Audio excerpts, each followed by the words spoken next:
audio, or you can even watch back. Giving players all the props, or put them on blast. We don't give no hot takes, only talk facts. We're giving all our devotion, riding high on this wave of emotion.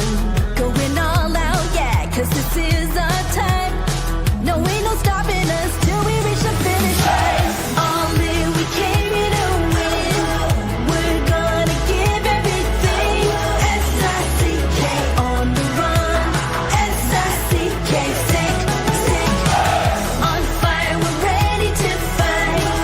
We'll bring the house down tonight. S-I-C-K on the run. S-I-C-K, sick, sick. Play it on the car ride, play it when you lounge. X and O, you know that we can hold it down. Shout out to my man Sammy, got it off the ground. And to all the listeners tuned in right now, got debates, analysis, and speculation. This is sports talk for the new generation. You know where to find us, got a reputation. Sick podcast, your #1 sports destination. Giving all our devotion, riding high on this wave of emotion. Going all out, yeah, cause this is our time. No, ain't no stopping us till we reach the finish line. All in, we came here to win. We're gonna give everything. S-I-C-K on the run. S-I-C-K, sick, sick. On fire, we're ready to fight. We'll bring the house down tonight. S-I-C-K on the run. S-I-C-K, sick, sick. S-I-C-K is the sickest podcast. Tune in for the audio, or you can even watch back. Giving players all the props, or put them on blast. We don't give no hot takes, only talk back. S-I-C-K, S-I-C-K, S-I-C-K, S-I-C-K, S-I-C-K, S-I-C-K, S-I-C-K. all in, we came here to win. We're gonna give everything. S-I-C-K on the run. S-I-C-K, sick, sick. S-I-C-K is the sickest podcast. Tune in for the audio, or you can even watch back. Giving players all the props, or put them on blast. We don't give no hot takes, only talk facts. We're giving all our devotion, riding high on this wave of emotion. Going all out, yeah, cause this is our time. No, ain't no stopping us till we reach the finish line. All in, we came here to win. We're gonna give everything. S-I-C-K on the run. S-I-C-K, sick, sick. On fire, we're ready to fight. We'll bring the house down tonight. S-I-C-K on the run. S-I-C-K, sick, sick. Play it on the car ride, play it when you lounge. X and O, you know that we can hold it down. Shout out to my man Sammy, got it off the ground. And to all the listeners tuned in right now, got debates, analysis, and speculation. This is sports talk for the new generation. You know where to find us, got a reputation. Sick podcast, your #1 sports destination. Giving all our devotion, riding high on this wave of emotion. Going all out, yeah, cause this is our time. No, ain't no stopping us till we reach the finish line. All in, we came here to win. We're gonna give everything. S-I-C-K on the run. S-I-C-K, sick, sick. On fire, we're ready to fight. We'll bring the house down tonight. S-I-C-K on the run. S-I-C-K, sick, sick. S-I-C-K is the sickest podcast. Tune in for the audio, or you can even watch back. Giving players all the props, or put them on blast. We don't give no hot takes, only talk back. S-I-C-K, S-I-C-K, S-I-C-K, S-I-C-K, S-I-C-K. S-I-C-K. Turn up your volume. Because you're about to listen to The Sick Podcast. With Tony Marinaro. 55 seconds left in the penalty, a minute and 27 seconds left in regulation time. Boston 4, Montreal 3. Lafleur coming out rather gingerly on the right side.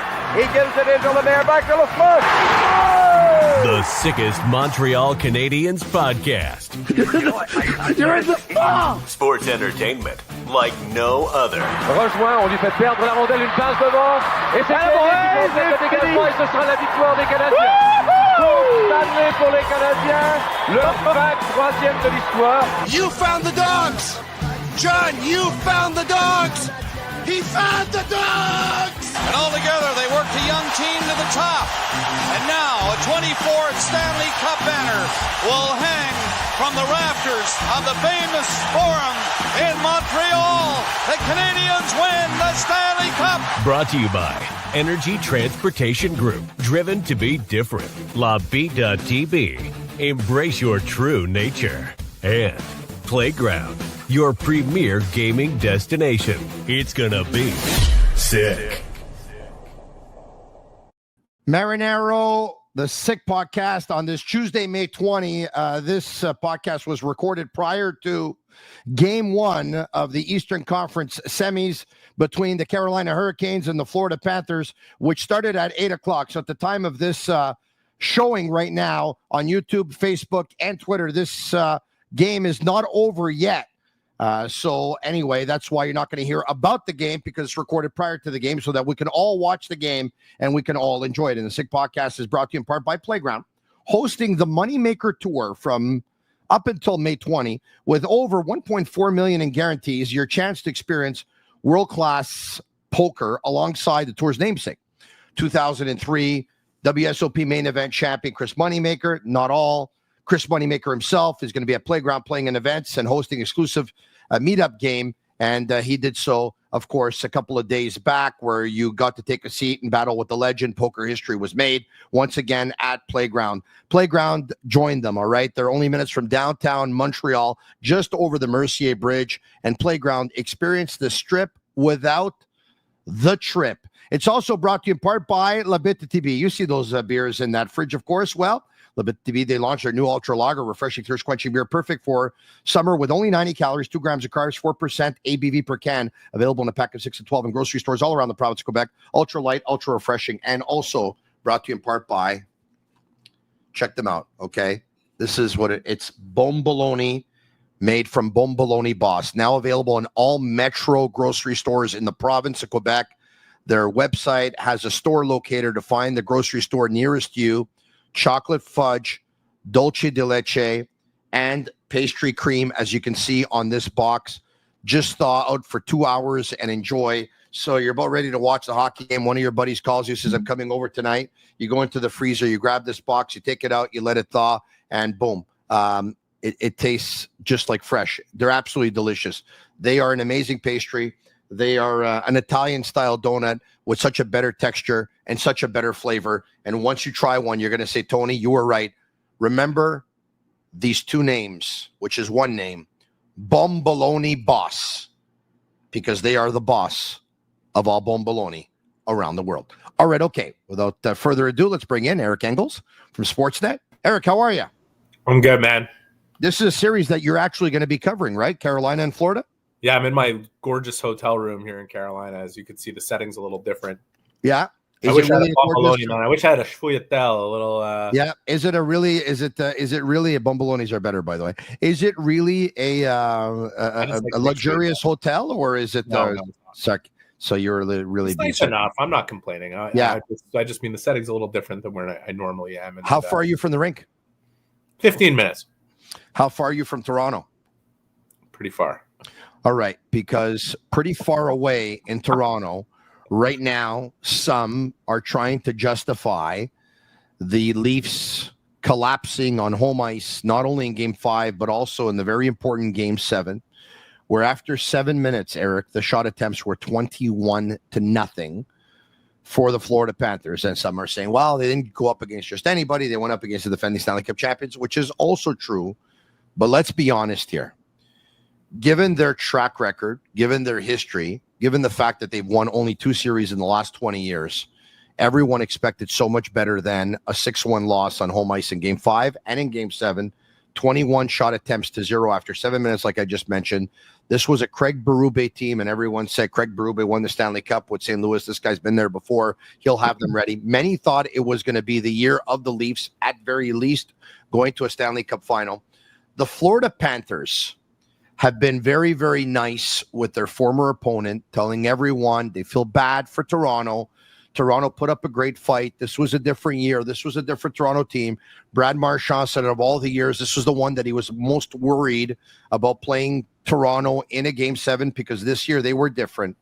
Marchand, Tkachuk, Maurice, among some that have gone to the defense of the Leafs saying that market, Toronto, it's way too much pressure on this group, on those players, on that team. They're not to blame. It's the pressure. Your thoughts after you hear this? Oh my God, I got a lot of thoughts specific to Toronto and that team, because it's not just the market and where they play, it's who they are. Look, I felt that they were different this year in terms of their commitment to playing the right way, in terms of Craig Berube and the way he got them to commit to that. You saw it in the last game that Montreal played in Toronto this year where they were locked down, totally patient hockey when you know that they could open it up and try and, just outscore you and outscore their own problems. And I realized this a couple of years ago against Toronto. It's only been confirmed since. Like, I believe to a certain degree you need to lose before you learn how to win. I think losing is part of learning how to win, and I think often you have to lose more than once before you figure it out. It's very rare that a team just comes out of nowhere and immediately wins. Like Vegas coming into existence and going to the Stanley Cup final in their first year, that was incredible. But they didn't win, and they came back a couple years later, and boom, they did. The thing with Toronto and the way they've been losing year over year, it just, to me, feels like the trauma that they've experienced is the explanation for what we saw from them in Games 5 and Game 7 in a year where they were different. Like, they weren't like the old Leafs, except those key, precious moments where they have the opportunity to erase the narrative about themselves. And I just think that trauma, that group experience together, the core of that team, it's not going to build a winner out of them. And I understand what Maurice said, and I understand what Tkachuk said, and I understand what Marchand said. And I would agree that it's easier to play in Florida than it is in Toronto. But I don't think the fan pressure or the media pressure is remotely to blame for what we saw with the Leafs this year. And those three guys do have a bit of an interest themselves in seeing the Leafs kept together. All right. On that note, there's a graphic I want to bring up here, if we can, or a tweet. Lots of Maple Leafs got asked today about the pressure playing in Toronto and if it affects performance. Like Joseph Wall's response best. First off, I think there's pressure anywhere you play. And the thing about pressure is it comes from a good place, right? It comes from us having fans that care. It comes from us having media that cares, from players that care. I've had a unique experience of only playing for this team, so I can't really speak for an experience of playing for a different team. But I know that there's nowhere I'd rather play, and I'm happy how much people care. And if it really makes you have to focus that much harder and really be in the moment that much more when you have that pressure, the flip side is you don't have pressure and no one cares. I think it's pretty awesome that everyone cares as much. It's a great answer. It's a great answer, and you should follow Luke Fox if you're not already. My colleague at Sportsnet, he does great work there. It's a great answer. The one thing I think is different about Toronto than Vancouver or Montreal, where you would say that media and fan pressure is very much identical and equal, is they don't have the benefit of what their fans can provide for them in the building. It's expensive to go see games there, and it's affected the atmosphere that's there. Like, you look at the Canadians, it's hard for them to feel as though the pressure is too much within the market itself when the fans are giving them a standing ovation off the ice in a season in which they finished fifth last from the bottom. There's a certain level of support within the Bell Center itself that is an advantage. The Canadians have 24 Stanley Cups. To suggest that the market is the reason that a team can't win in Canada is, in theory, you could kind of expand on it, but in practice, it sounds even more ridiculous now that I'm saying it to myself. Okay. On that note, let's hear from Brad Marchand. Cup, and you play in some of the games that this team played in last year. Like, these are not high pressure games. You know, when you're playing for an actual cup and you give up a 3-game lead and then you're in game 7, like, that's a high pressure game, right? So, you know, in game 7, the second round, yeah, it's a high pressure game, but it's not compared to some other games that guys have played. So when you actually look at that, and then when you see the pressure that Toronto faces, and you know, everyone's talking about whatever the 20, 30-year build-up, I don't even know what it is, but you see the fans and the way they're talking, like, they just beat the pressure into this team, and it's got to be tough on those guys to walk to the rink every day and not feel that, because I mean, you see the way the fans treat them at the end. Like, how do you not feel that every single day? You know, and when you go through big games, like, you realize which are actually big games and which are just, you know, big moments.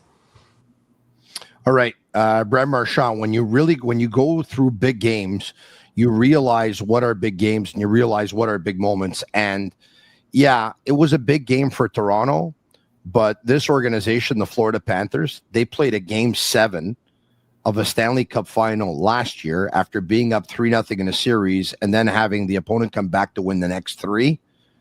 That's pressure. This is more a moment and not a pressure game. But you have to feel for Toronto, because when you keep on hearing that it's a 20-year drought or a 30-year drought or whatever it is, he said the fans put a lot of pressure on the players. So on one side, we have Joseph Wall saying what he said. And on the other side, we have Brad Marchand, who's been in his fair share of Game 7s, who says that the fans put a lot of pressure on Toronto. Yeah, it's a 58-year drought that, let's face it, was not created by the fans of the Leafs or the media. It's the Leafs themselves, who haven't won since 1967. I hope my math is correct on that, because that's why I write for a living. I'm not doing much math here, but I think it's 58 years. So is it 68 or 58? It's 58. It feels like 68, I'm sure, for a lot of Leafs fans. It's been a long time.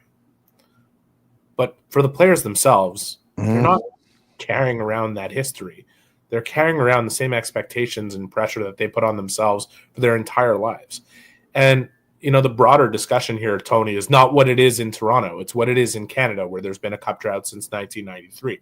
Will that history potentially weigh down the Canadians, the Canucks, the Jets, the Leafs, you know, the Oilers, the Flames, until somebody finally cracks through and nobody has to wear that label of being Canada's last hope as they advance through the playoffs?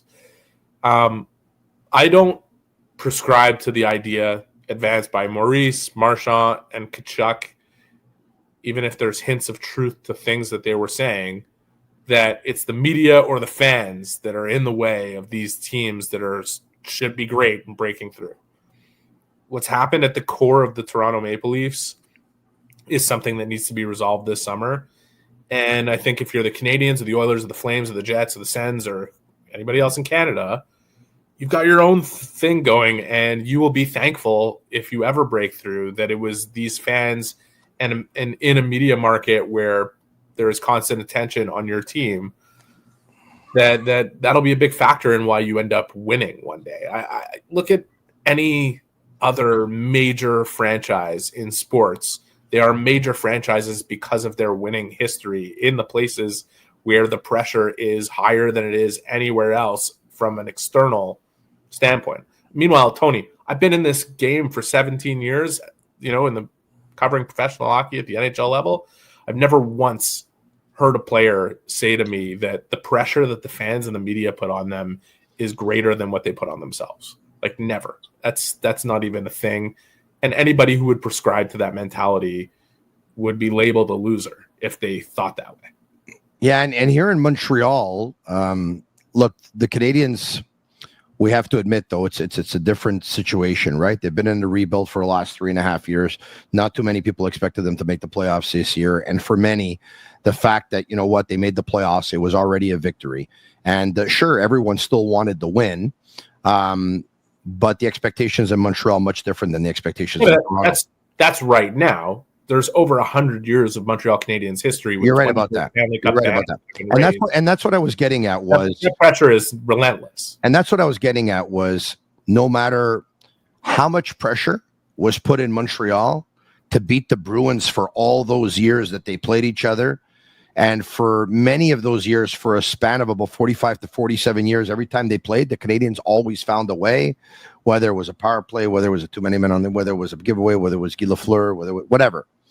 And the more pressure was on the Canadiens from the fan base, or the more the hype going into the game, the louder the fans would be, the more difficult the building it would be to win in. One of the things that's nearly not talked about enough, and you've been in Toronto for a lot more games than I have. I watched a couple of games in Toronto, but I watched one, and I'm sure you'll remember this.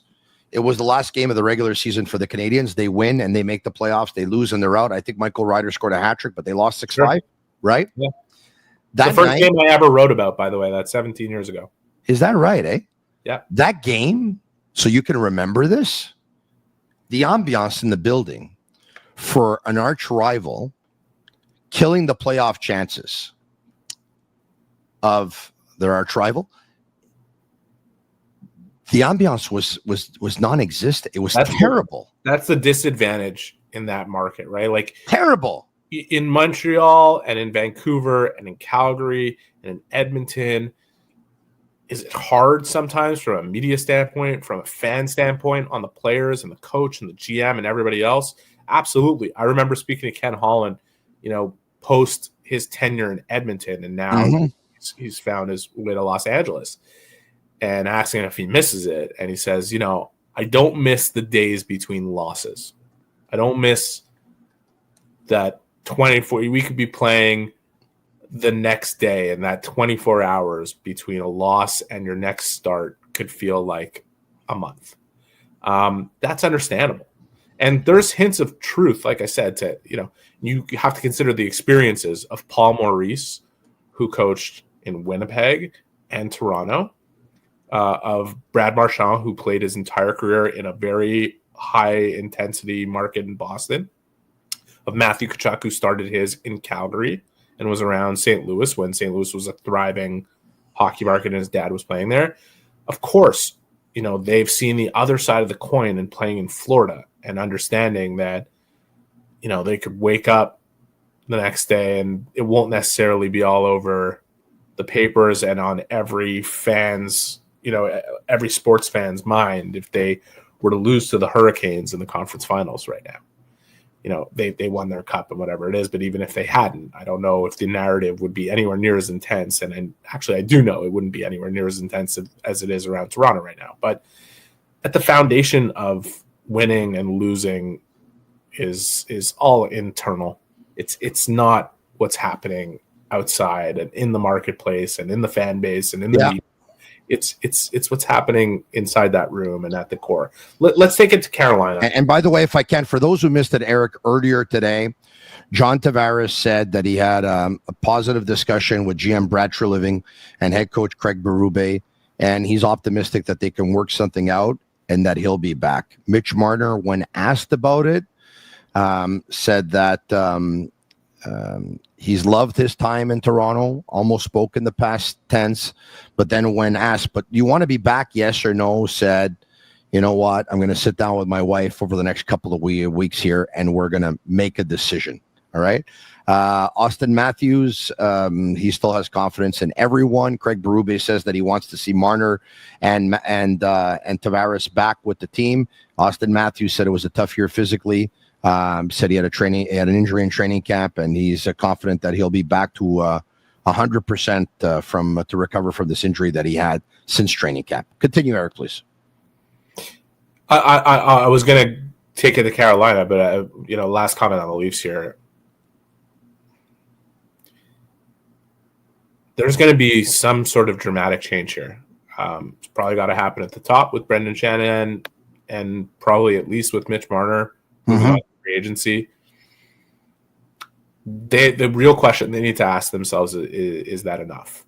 Like, is that enough, or has the trauma that has been experienced by all these core players together even if you just remove one of them from the equation, is that going to be enough for them to move on from that trauma and become the team that we all know they've had the potential to be for 9 years there? And I don't know how they're going to answer that question in the affirmative. I don't know how they're going to be like, yeah, it makes sense. We got to keep running it back with these guys. Even and Marner leaving will be enough, and we'll replace him with a couple other guys, and this will change. Like those guys and what they have experienced there together has made it seemingly impossible for them to win together. And I think it's a really tough position for Brad Treliving to be in. If they don't replace Brendan Shannon, if he's removed from the equation, then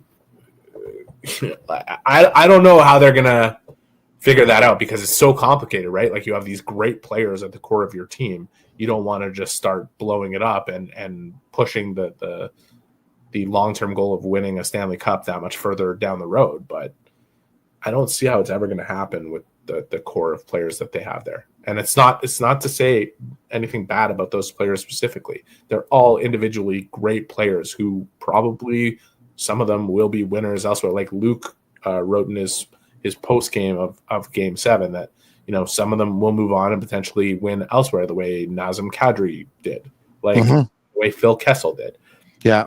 But together in Toronto with the trauma they've experienced, it just feels like that overwhelms them in the big moments. That's the only way to explain how they go from a team that shut out the Panthers in Game 6 and looked as good as we believe Toronto could be, to the team that was embarrassing in Game 5 and Game 7. There's just something they can't get over that history. I don't know if you saw this, but a montage is going around social media of the exit meetings of the last, or the exit interviews from the key players like Matthews and Marner. Interviews with media, you mean? Yeah, Riley and Tavares. And for the last 9 years, like a montage was put together, and you just keep on hearing what they're saying. We're going to build from this. We're going to learn from this, or they're down or whatever. It looks so bad. It's really bad. Okay, Paul Maurice, I want to hear from him. And I want to hear from Matthew Tkachuk. And by the way, there's something I read on Facebook yesterday that I have to bring up to you as well. One man's opinion that it's of what's happened in Toronto. Let's hear from Paul Maurice. What's great for the league is hard for the Toronto Maple Leafs and their players. The passion for the Toronto Maple Leafs, the scrutiny that these men are under, is why everybody else gets paid so much. It's a driver. There's a cost to it, and for them, there's a challenge. Yeah, you can hit one out of the park here, and then you never buy lunch for the rest of your life, right? Like, there's a cost for these guys, for their families. When you lose a game like this, it's going to be rough on them. You're going to go through a whole bunch of things that aren't wrong, but they're wrong because they lost. It's a good team. This is a much better team than we played 2 years ago. Much better. It's a much better team than we played 23 years ago in the conference final. This team is in that group of teams like ours. Like there's maybe 11 this year, then there's 8 they have a chance. And that's one of those teams. So you're going to assign a whole bunch of character flaws that just aren't true.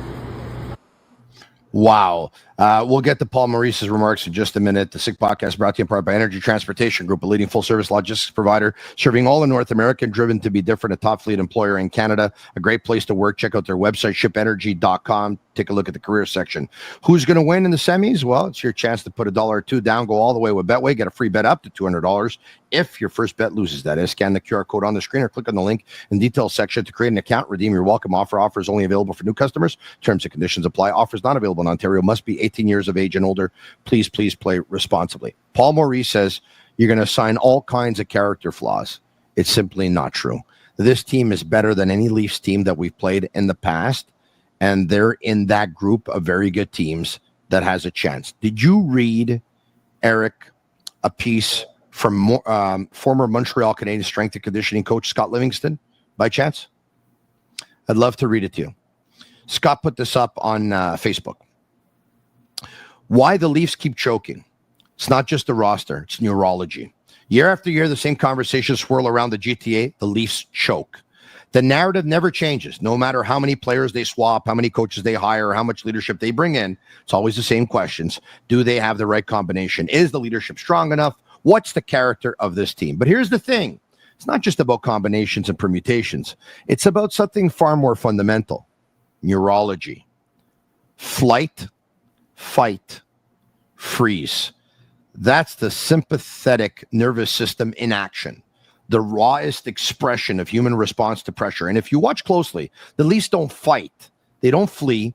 They freeze. It's like clockwork. And it happens most often at home, right under the suffocating weight of GTA expectations. I saw it firsthand, he says, during my time in Montreal.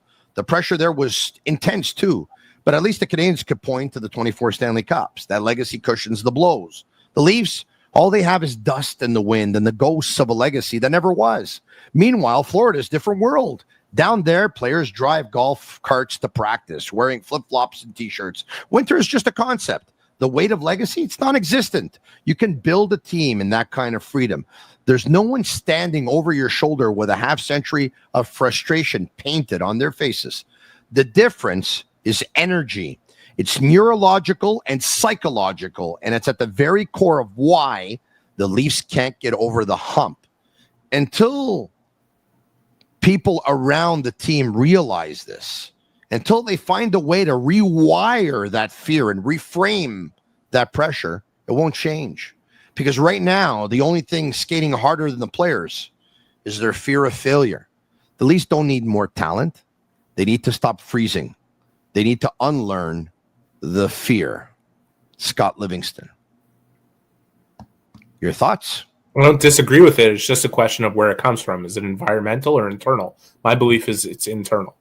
And my belief is that in order to change that, in order to change the composition or the energy, so to speak, you need to change what's at the core internally.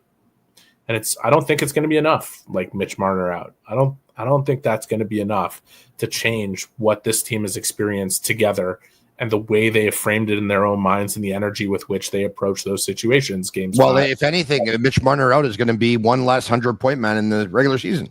I know, but they have to consider making other moves where they bring in different pieces. For sure. That's what I'm saying. Those are the hardest. Lose a 100-point man, and those are the hardest decisions you could possibly have to make because you know you have players that are talented and good enough to win.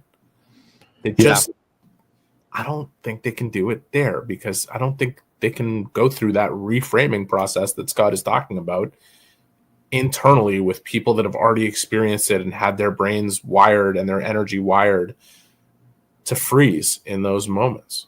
Let's end it with Matthew Tkachuk, who was on Spitting Chicklets. Surprised they laid that big of an egg? No, I mean, I think that we played well. Like, it's not all, I sometimes you feel bad for them because, like, they have some unbelievable players and a great team. And I was actually saying this last night to some of the guys, like, if their team was not in, like, Toronto dealing with all, like, the crazy circus stuff outside of it, like, they'd be, like, an unbelievable team and, like, such a hard team to play. Like, they just have so much to deal with, and I feel bad. I mean, we don't have to deal with that in Florida, and I feel like that's what makes me and my team so lucky. But, like, you almost use that against them, like, the pressure that these guys have to deal with day in and day out. And, I wasn't surprised with how they played. Like, they had stretches in those games where they played really well. I mean, look at last night. Like, they were that second half of the first period, like, they were unreal, and Bob had to come up huge for us. So they definitely didn't lay an egg at all. Like, they played us well. They took us to game 7, and I think that that's very. This is almost even more slap. I know, that's what I'm saying. Like, he brings you out to dinner. He's got flowers. He's opening your door. He brings you home by 10 o'clock. Like, Jesus Christ, what the hell's going on here? Well, all right. So there, even the guys from Spitting Chicklets were like, all right, okay, Matthew, you're being way too complimentary now. Let's go. I mean, basically, the Toronto Maple Leafs in Game 7 played 10 minutes. The minute 10 to minute 20 of period number 1, because they were the shot attempts once again were 21-0 for Florida in the first 7 minutes. But okay, so the players, Matthew Tkachuk says the weight of the pressure of the market and the weight of the fans. Brad Marchand says the same thing. Paul Marie says this is the best Toronto team that we played in a long time. This, that, whatever. You don't have to change much. They have good players, and they're in that category. And you believe that there's an organizational problem. And you know what? I agree with you too. They brought in the coach. They brought in depth defensemen. They brought in gritty role players. They brought in physicality. They brought in players that did a bunch of things. Here's what I'll say. The core four, they don't suffer enough. Nylander looks amazing when he has the puck. When he doesn't have the puck, he's terrible, I find he's terrible. Like he's not even involved in the play. He doesn't even attempt to get the puck back very often, I found, in that series. But when he has the puck, he looks like the best pond hockey player I've ever seen in my life. Anyways, you and I have these observations that I think are widely shared in Toronto. I think the big question that we need to have resolved here on a podcast where we speak mostly about the Montreal Canadiens. Yeah, let's end it now. Do we believe in the ideas that were put forth by Matthew Tkachuk and Brad Marchand and Paul Maurice applicable to the Canadiens in a market where the media and the fans exert a certain level of pressure on the team? Do we think that's a hindrance on the Canadiens being able to break through with the core that they have and where they're headed? That's a big question here, right? If you want to apply this logic like those three guys did to Toronto, yeah. I understand Toronto has its own history and its own narrative. Vancouver, same thing. Edmonton, same thing. I don't agree with them that it's the market or the fans that determine a team's ability to find itself and become a winner. I don't think the influence is high enough. And conversely, if you look at the Florida Panthers, yeah, that pressure that they're referring to in Toronto is one that they have to, which could be even harder, manufacture exclusively internally for themselves to be able to reach the level they need to in order to win. So I think if you ask most players, they want to be in a place where people care about hockey and care about it to the level where they could propel you to the greatest heights of the sport. I think the Canadiens play in a building that's much more difficult to win in. I think the Canadiens have a more passionate fan base. I think the Canadiens have. Well, I can't say more passionate. Like, what? Well, you're going to define that? They have a passion. At least fans are pretty passionate. They're pretty. Come on, man. They walked out of the building down 3-0 with 10 minutes left in the game. Come on. Yeah, Game but 7. Don't mistake the people who can afford to go to that building and protest seeing the same story develop year over year. Great point. I'll rephrase. Like there's no lack of passion within the Leafs fan base. Great point. I'll rephrase. The fans that go watch the games in Montreal are a lot more passionate than the fans that go watch the games in Toronto, which makes the Bell Center a lot more passionate and more difficult place to play than, of course, the arena in Toronto. Great point by you. I stand corrected. Because those fans that were there, that were walking out with 10 minutes left down 3-0, I mean, that was absolutely crazy, I thought. And I think the Canadiens have put together a core that are less individual than that in Toronto. Cole Caulfield this year would be happier for Patrick Laine when he would score goals than when Patrick Laine would score them himself. But yet, Patrick Laine took his spot in that office on the power play for quite some time. Mike Matheson was happier for Lane Hudson playing a huge role in the team and on the first wave of the power play than Lane Hudson was probably for himself. And Nick Suzuki was happier than everyone else when he would see someone else score a goal or set up a big play. I don't think Toronto has that. I don't think they do. I think the main point you're making, I think, which is most valid, is that it's got nothing to do with the fans and the media. It's cultural and organizational. It's what's in the team. It's cultural and organizational. You're absolutely right. And now, like Tony, 32 years since the Canadiens last won the Cup, and we've got multiple reasons for why that hasn't happened. Yeah. I don't think any of them are the fans and the media. No, and I'll agree with you on that. In ending, you have a prediction for the remaining 2 series? Oh, man. You know what? I don't know what to think about Florida and Carolina, and it's the series that I'm covering. I think Carolina, like, they're very similar in that to Toronto, in that, like, they've had a team that was good enough to win over the last number of years, and they seem to fall shorter and shorter in the playoffs than anybody would expect going into the playoffs each year. And I have major questions about them, but I also feel like this is the one year that this is their best opportunity to resolve those questions. Like, I don't know if they can sustain the style of play that they have and make it work for them this deep into the playoffs. Like, they go balls to the wall for 82 games, playing a full court press all over the ice, man on man. And in the playoffs, where the margins become thinner and thinner and thinner, you make one mistake, you're exposed, everybody's scrambling to cover for you, and it's over like a 1-0. I think they're deeper than Carolina, though. What's that? I think they're deeper than Carolina. Carolina probably has a Jacob Slavin that Florida doesn't have, but they got, I know, but I just feel like Carolina, when it plays its brand of hockey and executes it as well as it has over the first two series of the playoffs, they can beat any team, including the champs. I hear you. What they haven't been able to do is sustain that level of play. So that's like the big question is, can they do that this time around with the pieces that they have in place? That's what we're here to find out. On the other side, I thought Dallas was going to beat Edmonton last year, and I know how great Edmonton's depth has been this year, and suddenly the goaltending's awake. I still believe Dallas will beat them this year. Talk to you soon, Eric. Thanks for doing this, man. You too. Take care. All right. The Sports Celebrity Breakfast has gone on for over 20 years, and this year it's going to be a Sports Celebrity Evening, and Carey Price is going to be honored. So join us at the Sports Celebrity Evening honoring Carey Price on May 25th. That's Sunday night at 5:30 p.m. until 8 p.m. It's a meet and greet with Carey Price and other Montreal Canadiens players supporting seniors' mental health and well-being at the Cummings Center.